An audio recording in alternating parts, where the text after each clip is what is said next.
에베소서 4장 1절에서 6절 말씀 같이 보겠습니다. 하나님께서 우리 주신 말씀은 에베소서 4장 1절에서 6절입니다. 한 절씩 서로 교독하도록 하겠습니다. 에베소서 4장 1절에서 6절 말씀. 그러므로 주를 위해 갇힌 몸인 나는 여러분에게 권면합니다.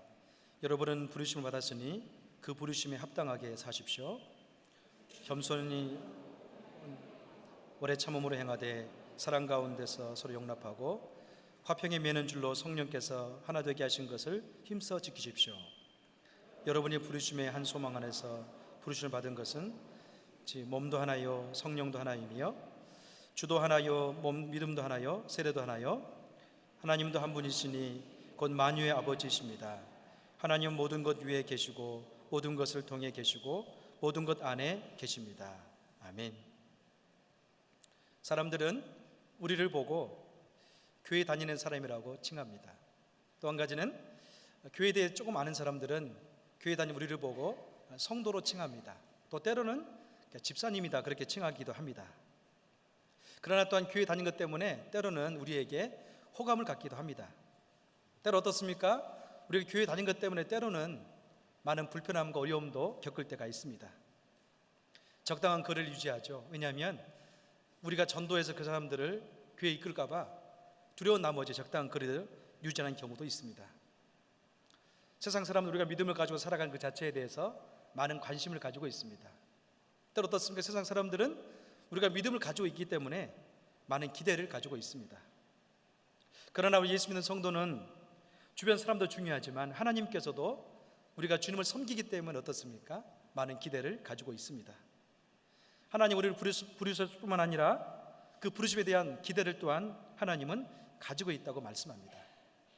마치 이것은 부모가 자녀에게 기대하는 것과 같습니다. 부모는 자녀를 향해서 한 번도 그 자녀에 대한 기대감을 포기하지 않습니다. 때로 어떻습니까? 자녀가 잦은 실패를 통해서 좌절하고 넘어집니다. 자녀마저도 어때요? 자기 인생을 포기할 때가 있습니다. 그러나 부모는요 한 번도 자기 자녀의 인생을 포기하지 않았습니다. 마치 그런 것처럼 하나님께서도 저와 여러분을 부르시고 저와 여러분을 향한 기대를 하나님도 한 번도 포기하지 않았습니다. 바울은 에베소 교인들에게 1장과 3장을 거쳐서 많은 선택에 대해서 구원에 대해서 이야기했습니다. 어떻게 얘기합니까? 하늘의 신령한 복으로 하나님은 여러분에게 복을 주셨다고 말씀했습니다. 하나님께서는 본질상 우리가 진노의 자녀였지만 예수님의 십자가의 보혈을 통해서 우리를 새롭게 하시고 또 구속했다고 말씀했습니다. 이 구속은 어떻습니까? 유대인에게뿐만 아니라 이방인에게도 넘쳤다고 선포합니다. 또 바울은 기도를 통해서 구원을 주신 하나님의 그 사랑에 대해서 깨달으라고 우리에게 권면한 적이 있습니다. 하나님의 충만함으로 너희도 충만할지니라 그렇게 선포했습니다. 하나님의 사랑을 경험하되 그 깊이와 길이와 너비와 높이를 알아가라고 이야기했습니다. 인생을 살아가면서 사랑만큼 우리를 풍족하게 하고 새롭게 하는 것도 없습니다. 바울은 1장에서 3장까지 말씀 속에서 이방인 성도를 향해서 어떻습니까? 끊임없이 정체성에 대해서 말씀을 선포했습니다. 에베소 2장 19절 말씀 보면 그런 말씀이 있습니다. 너희가 외인도 아니요 손도 아니요 오직 성도들과 함께 동일한 시민이요 하나님의 권속이다 그렇게 선포했습니다. 또 3장 9절 어떻게 이야기합니까? 전에는 이방인이었지만 이제는 그리스도 안에서 함께 후사가 되었고 함께 지체가 되었고 함께 약속에 참여하는 자가 되었다 그렇게 말씀했습니다. 이제는 이들이 완전히 하나님 안에서 트랜스포메이션 되었습니다. 완전한 변화를 이뤘다고 선포하고 있습니다. 전에는요 이 사람들은 다 땅의 영광을 바라보고 땅에 속한 존재들이었습니다. 그러나 지금 이들 하늘에 속해 있습니다. 또 어떻습니까? 하늘의 영광을 바라보고 그들은 걸어가고 있습니다. 그들은 땅에 발을 딛고 있지만 그들의 마음만큼은 하늘에 있습니다. 하늘에 그 소망하고 있다는 것을 우리에게 보여주고 있습니다. 특히 이 당시 이방인들은요 소외 계층이었습니다. 복음과 전혀 관계없는 사람들이었지만 이제는 그렇지 않습니다. 사랑하는 성도 여러분, 마치 이방인들이 예수 믿는 것이 엄청난 사건이었던 것처럼 우리도 어떻습니까? 예수 믿는 그 사건은요 엄청난 사건입니다. 신분의 변화와 소속이 완전히 달라지는 사건입니다. 그래서 오늘 본문에서 말씀하고 있는 것처럼 우리는 이제 새로운 존재가 되었다는 것을 알 수가 있습니다. 로마서 6장 3절과 4절 보면 하나님 우리에게 어떤 부르심을 허락했는가 잘 나와 있습니다. 같이 한번 로마서 6장 말씀을 읽어보겠습니다. 시작. 무릇 그리스도 예수와 합하여 세례를 받은 우리는 그의 죽으심과 합하여 세례를 받은 줄 알지 못하느냐. 그러므로 우리가 그의 죽으심과 합하여 세례를 받음으로 그와 함께 장사되었나니 이는 아버지의 영광으로 말미암아 그리스도를 죽은 자 가운데서 살리신 것 같이 우리로 또한 새 생명 가운데 행하게 하려 함이라. 아멘. 바울 사도는 우리에게 어떻습니까? 세례에 대해서 새로운 의미를 부여해 주고 있습니다. 우리가 그리스도와 함께 세례를 받을 때는 이미 우리는 죽었다고 표현하고 있습니다. 세례를 받은 자는 어떻습니까? 이미 죄에 대해서는 그리스도와 함께 죽었고 무덤에 내려갔다고 이야기하고 있습니다. 또 어때요? 죽었지만 더불어서 부활하신 주님과 더불어서 산자가 되었다고 선포하고 있습니다. 우리가 예수 믿을 때는 어떻습니까? 옛자는 다 죽었습니다. 그러나 부활하신 주님과 더불어서 어떻습니까? 우리는 하나님에 대해서 산자가 되었다, 그렇게 선포합니다. 여기는 한 가지 분명한 의미가 있습니다. 세례로 죽었지만 또 주님 믿음으로 말미암아 살아났습니다. 왜 그렇습니까? 이제는 살아난 그 생명 가운데 살기 위해서 하나님은 저와 여러분을 살렸다고 선포합니다. 더 이상 예수 믿는 사람들은요, 죽은 행실 가운데 얽매여 있는 그런 존재가 아닙니다. 이제는 부활하신 주님과 더불어서 어때요? 새 생명 가운데 살아낼 그런 삶에 대한 의무가 있다는 것을 우리에게 보여줍니다. 오늘 1절의 말씀 가운데는 우리 부르심 의미에 대해서 분명히 이야기합니다. 1절을 같이 한번 읽어보겠습니다. 함께 읽습니다. 시작. 그러므로 주를 위해 갇힌 몸인 나는 여러분에게 권면합니다. 여러분은 부르심을 받았으니 그 부르심에 합당하게 사십시오. 아멘. 바울은 1장 1절에서 4장 1절에서 그렇게 이야기합니다. 그러므로라고 표현하고 있습니다. 이 그러므로 어떤 건가요? 결과 부사입니다. 다시 말하면 1장과 3장에서 이야기했던 그 모든 것 때문에 그러므로 그렇게 표현하고 있어요. 무엇을 강조하고 있습니까? 그러므로 부르심이 합당하게 사십시오. 거기에 대해서 강조하고 있습니다. 무엇을 강조합니까? 합당한 삶에 대해서 이야기하고 있습니다. 여러분, 우리는 예수 믿고 난 다음에 새로운 존재가 되었습니다.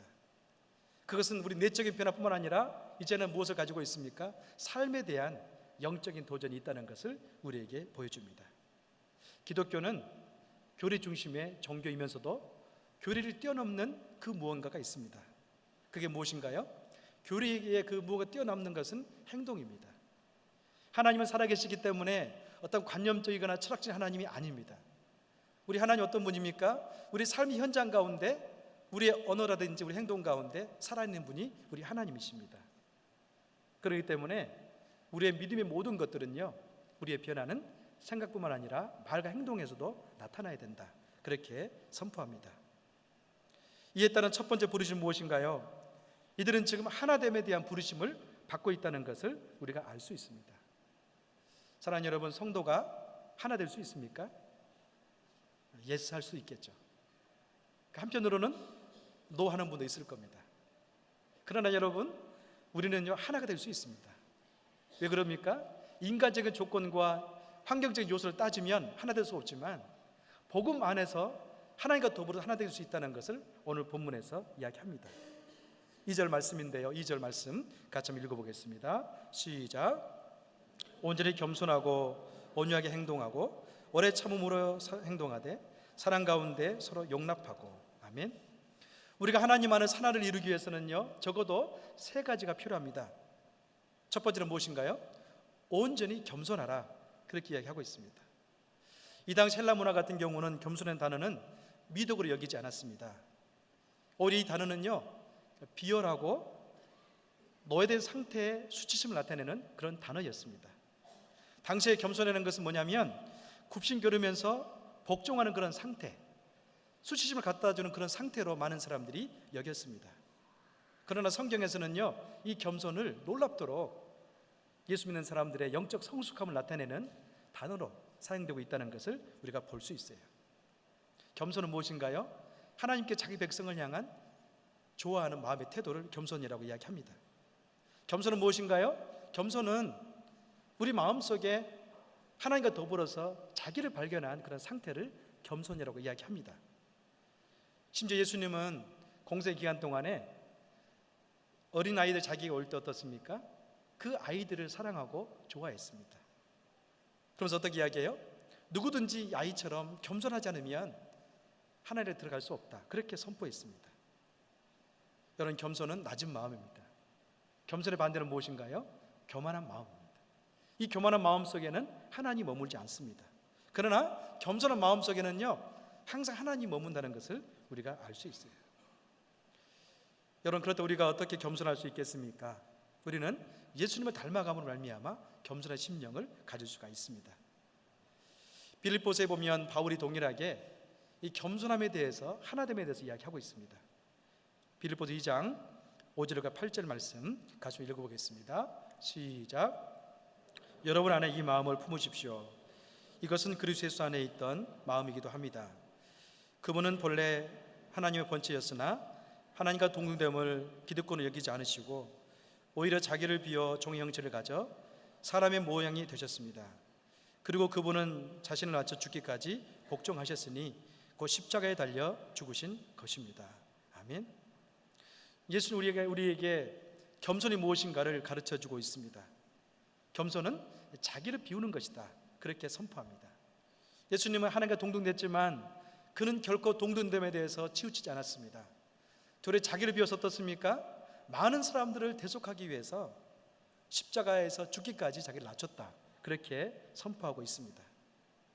사랑하는 여러분, 우리가 예수님께 배울 겸손은 바로 이것입니다. 기득권이 있지만 그는 기득권을 포기하고 낮아지는 겸손이 그에게 있었습니다. 이 겸손은 어떻습니까? 많은 사람들을 도리어 생명 가운데 이끄는 영적인 능력이 되었습니다. 왜 우리가 하나를 이룰 때 겸손함이 필요합니까? 겸손한 마음 속에는요, 자기 스스로 비워놓는 공간이 있기 때문에 그렇습니다. 다시 말하면 겸손한 사람에게는요, 비어있는 공간이 있어요. 그 공간이 어떤 공간이에요? 타인을 품을 수 있는 그런 공간입니다. 반면에 자기로 충만하고요, 자기로 채워져서 교만한 사람은 더 이상 타인을 품을 만한 그런 공간이 있지 않습니다. 왜 그렇습니까? 이미 자기로 꽉 차 있기 때문에 그렇습니다. 예수님 곁에는, 겸손한 예수님 곁에는요, 많은 사람들이 있었습니다. 어린이들이 있었고, 혈병 환자가 있었고, 때로는 중풍병자 환자도 있었고요, 각색 질병자도 있었고, 귀신 들린 사람들이 그에게 있었습니다.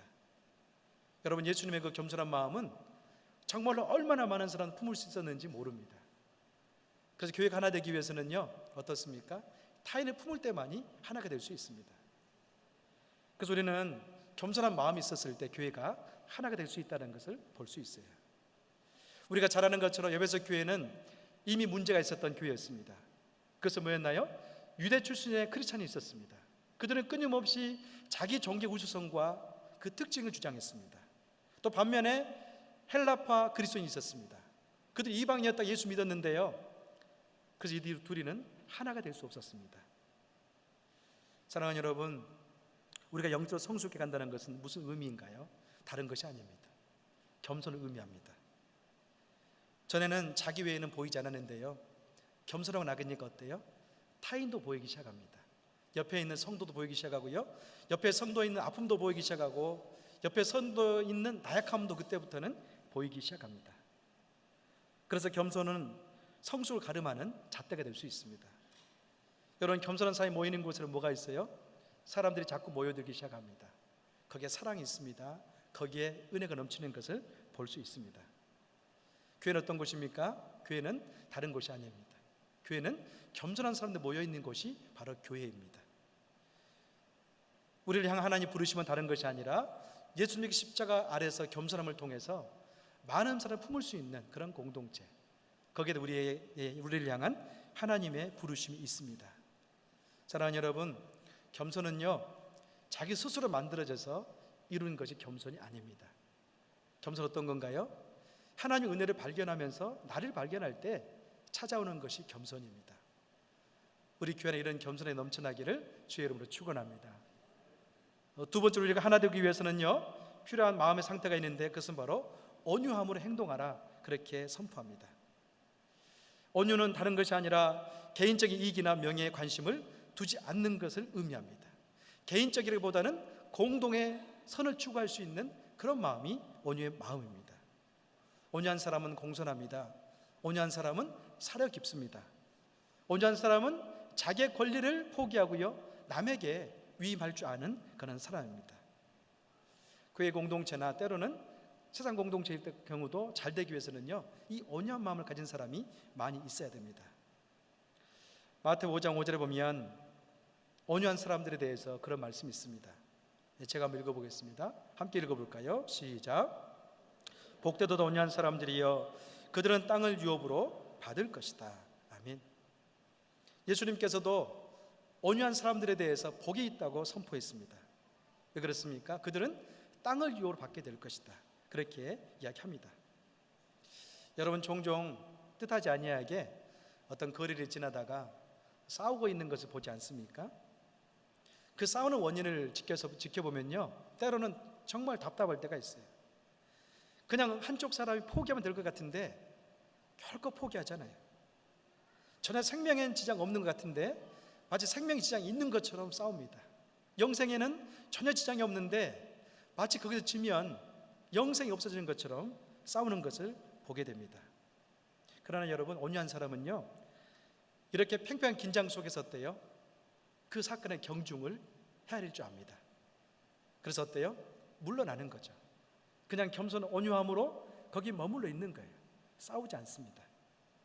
사랑하는 여러분, 온유한 사람에게는요, 뭐가 있습니까? 하나님의 지혜가 있습니다. 소중히 여길 것과 그렇지 말을 게 되는 판단력이 그 안에 있습니다. 우리 주님은 마음이 온유한 자였습니다.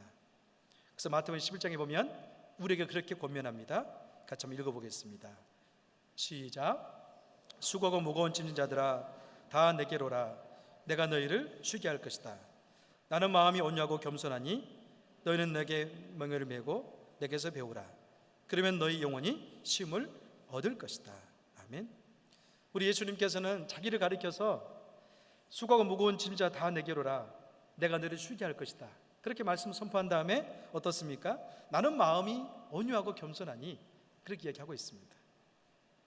마치 예수님은 십자가를 질 때 어떻습니까? 모든 것들이 끝나는 것처럼 실패자로 여겨졌습니다. 그러나 지금 그분은 그런 분이 아니십니다.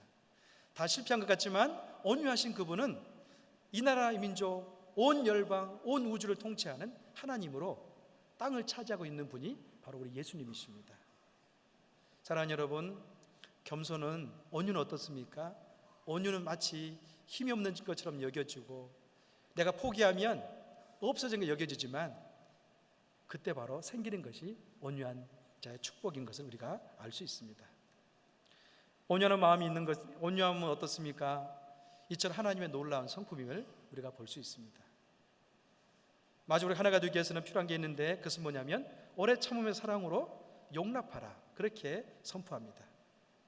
여러분, 많은 사람들은 서로 사랑합니다. 사랑을 통해서 어떻습니까? 좋은 관계를 맺어갑니다. 그런데요, 사랑을 통해서 오래되고 좋은 관계를 맺기 위해서는 우리에게 필요한 게 있어요. 그것이 뭔가요? 오래 참음입니다. 사랑하지만 인내함이 없는 마음은 어떻습니까? 사랑의 결실을 맺지 못합니다. 교회 공동체 안에서 다들 서로 분명히 사랑하지만 자꾸 깨집니다. 왜 그렇습니까? 두 가지 때문에 그렇습니다. 오래 참지 못하기 때문에 그렇습니다. 또 한 가지는 용납하지 못하기 때문에 그렇습니다. 하나님의 사랑은 어떤 건가요? 오래 참음과 용납의 사랑입니다. 우리는 그 사랑을 이미 받았습니다. 우리가 죄인 돼서 그분은 십자가를 짐으로 말미암아 우리를 용서해 주셨고 오래 참으셨습니다. 그렇다면 우리는 성도를 대할 때도 어때요? 이제 사랑해야 되고요, 오래 참음의 그 사랑으로 나가야 됩니다. 사랑하는 여러분, 바울은 에베소 교인들이 서로 겸손과 온유, 사랑과 용납을 통해서 하나가 되기를 바라고 있습니다.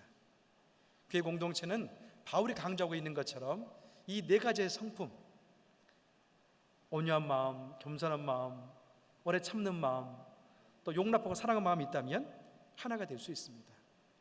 때로 어떻습니까? 전혀 저분은 나와 맞지 않다, 그런 마음 가질 때가 많이 있죠. 참 저분은 어떻게 저렇게 생각하고 행동할까? 너무나 나와 맞지 않다, 그런 마음 많이 있을 겁니다. 그러나 여러분, 때로는 그런 분이 있기 때문에 내가 있는 겁니다. 그런 분이 있기 때문에 어떻습니까? 나에게 영적 성숙에 대한 나의 좌절을 맛보게 되어지고 또 성숙을 향한 기도가 있게 되는 것입니다. 여러분, 에베소 교회는 이미 유대인과 이방인이 섞어 살면서 굉장히 많은 갈등이 있었고 어려움이 있었습니다. 그러나 교회는 어떤 곳이에요? 인간의 모임이 아니기 때문에 인간의 모임 같은 경우는 서로 다르면 헤어지면 됩니다. 나오지 않으면 됩니다. 그러나 교회는요, 그런 곳이 아니에요. 인간의 모임이 아니고 인간의 목적 때문에 형성된 것이 아닙니다. 교회는 어떤 곳인가요? 더 큰 하나님의 영광이 있습니다. 더 큰 하나님의 모임에 대한 목적이 이 교회 안에 있습니다. 그래서 우리는 자꾸 하나됨이 깨지는 것 때문에 교회가 약해지고 분열되어지는 그런 안타까움 가운데 벗어내야 된다고 말씀합니다. 사랑하는 여러분, 우리 교회 안에 소망이 있는 것은 무엇입니까?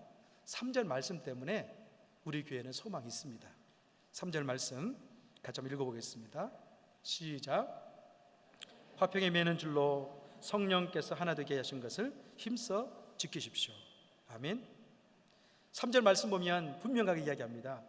화평에 매는 줄로 성령이 하나 되게 하신 것을 힘써 지키십시오. 그렇게 되어 있습니다. 성령님은 우리 가운데 오셔서 끊임없이 어떤 역할을 하십니까? 화평에 매는 줄이다, 그렇게 이야기하고 있어요. 성령님은, 칼빈은 그렇게 이야기했죠. 성령님은 띠다. 하나님과 죄인 사이를 묶는 띠가 바로 성령의 주된 역할이다, 그렇게 선포했습니다. 다시 말하면 성령님께서는 우리 교회 안에 역사하시고 우리 심령의 역사에서 화평케 하는 그 줄로 끊임없이 묶는다는 것을 우리에게 이야기합니다. 지금도 사단은 교회가 깨트려지고요, 교회가 분열되어지고 교회가 갈라서기를 작전을 꾸미고 있는 것이 사단의 계략입니다. 그럼 어떻습니까? 더 큰 능력 있는 성령님께서 우리 안에 오셔서 하나 되게 하는 것, 그것을 우리에게 이루고 있다고 말씀합니다. 그런 의미에서 성령의 역사는 공동체 안에 있어야 됩니다. 여러분, 성령 역사 어떻습니까? 우리 교회 안에도 끊임없이 펼쳐져야 됩니다. 그럴 때 교회는요, 다름을 떠나서 하나 될 수 있는 그런 놀라움의 교회가 될 수 있습니다. 이 당시에 교회는 하나가 되지 못했습니다. 그럴 만한 이유가 분명히 그 교회 안에 있었습니다. 그러나 여러분 어떻습니까?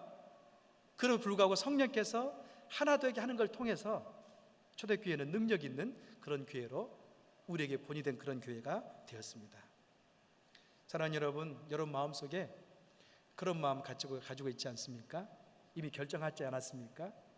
저 사람은 결코 나와 하나 될 수 없다. 같은 교회 다니지만 말을 섞을 수 없고 같이 살아갈 수 없다. 그런 마음 가지고 있는 분 계시지 않습니까? 저는 분명히 있다고 생각합니다.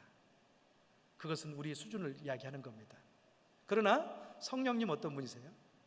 그 내가 안 되겠다는 그런 마음 가지고 있을 때 성령 우리 마음속에 오시면 어떻습니까? 다시 할 수 있다는 것, 합칠 수 있다는 것을 우리에게 보여주고 있습니다. 사랑하는 여러분, 성령 역사를 통해서 하나를 이루기를 주의 이름으로 축원합니다. 교회가 성령 충만한 역사는 무엇인가요? 그런 의미에서 교회는 성령 충만해야 돼요. 성령 충만하면요, 교회 역사 가운데 분리가 일어나지 않냐고 하나님이 일어나서 큰 역사를 감당할 수가 있습니다. 우리는 이미 하나 될 수밖에 없는 동질성을 가지고 있는 믿음의 공동체입니다. 보이는 것을 보면 흩어지고 분리될 수 있지만 보이지 않는 영적 세계를 바라보면 어떻습니까? 우리는 끊임없이 하나 될 수밖에 없는 그런 요소가 참 많이 있습니다. 오늘 4절과 6절에서는 우리가 하나를 이룰 수 있는 그 요소들을 하나씩 밝혀주고 있습니다. 4절에서 5절, 6절 같이 한번 읽어보겠습니다. 함께 읽습니다. 시작. 여러분이 부르심의 한 소망 안에서 부르심을 받은 것은 같이 몸도 하나요, 성령도 하나이며 주도 하나요, 믿음도 하나요, 세례도 하나요, 하나님도 한 분이시니 만유의 아버지이십니다. 하나님은 모든 것 위에 계시고 모든 것을 통해 계시고 모든 것 안에 계십니다. 아멘. 여러분 4절과 5절, 6절에 보면 우리가 하나님의 그 교회 안에서 하나가 될 수 있는 그 근거를 분명히 보여주고 있습니다. 우리는 한 소망 안에서 부르심을 받았습니다. 어떤 부르심 가운데 우리는 놓여 있습니까? 하나됨에 대한 부르심이 있습니다. 우리의 목적이 어떻습니까? 하나님을 향해서 가고 있는 그 목적이 분명하게 동일합니다. 우리는 또한 이 몸, 이 교회라는 한 몸 가운데 부르심을 받았습니다. 우리가 섬기는 주님이 누구이신가요? 하나님 한 분이십니다. 그래서 우리는 서로가 한 목적과 한 방향을 갖고 있는 그런 공동체라는 것을 우리가 분명히 알 수가 있습니다. 사랑하는 여러분, 성도는 다른 사람이 아닙니다. 하나님의 부름받은 존재가 성도입니다. 이제부터는 어떻습니까? 성도로서 우리는 부르신 목적이 있고요, 방향이 있습니다. 교회는 어떤 곳인가요? 하나님의 그런 부르심 받고 난 다음에 하나를 이뤄가는 곳이 바로 교회입니다. 사랑하는 여러분, 오늘 본문 가운데 분명히 이야기합니다. 주도 하나요, 믿음도 하나요, 세례도 하나요, 하나님도 한 분이시다. 이 하나님 한 분밖에 없는 하나님 안에서 우리는 한 성도고 한 자녀라고 이야기하고 있습니다. 이 한 성도 한 자녀가 어떤 곳입니까? 어떤 사람들입니까? 양지 온누리교회 안에 하나 된 그런 교회로서 모여 있습니다. 여러분, 교회를 가리켜서 헬라어로 에클레시아라고 이야기하죠. 어떤 의미 있어요? 에크라는 것은 프롬이라는 그런 의미가 있습니다. 세상으로부터 에클레시아, 이 후반부는 부름받았다, 그런 의미가 있습니다. 다시 말하면 교회는요, 세상으로부터 부름받아서 함께 모여있는 공동체, 그게 바로 교회입니다. 여기 누가 계시다고요? 하나님이 계십니다. 그분을 믿음으로 말미암아 우리는 하나된 몸이라고 이야기하고 있습니다. 사랑하는 여러분, 하나님 아버지를 인하여 우리 안에 늘 하나됨이 있는 그런 교회가 되기를 주의 이름으로 축원합니다. 그런 의미에서 옆에 분 한번 바라보시기 바랍니다. 옆에 있는 성도님 다 바라보세요. 이야기해 보세요. 우리는 주님 안에서 하나입니다. 다시 한번 이야기할까요? 우리 아버지는 한 분이십니다. 아멘. 하나가 되어서 날마다 믿음 안에 승리하기를 주의 이름으로 축원합니다. 같이 기도하겠습니다.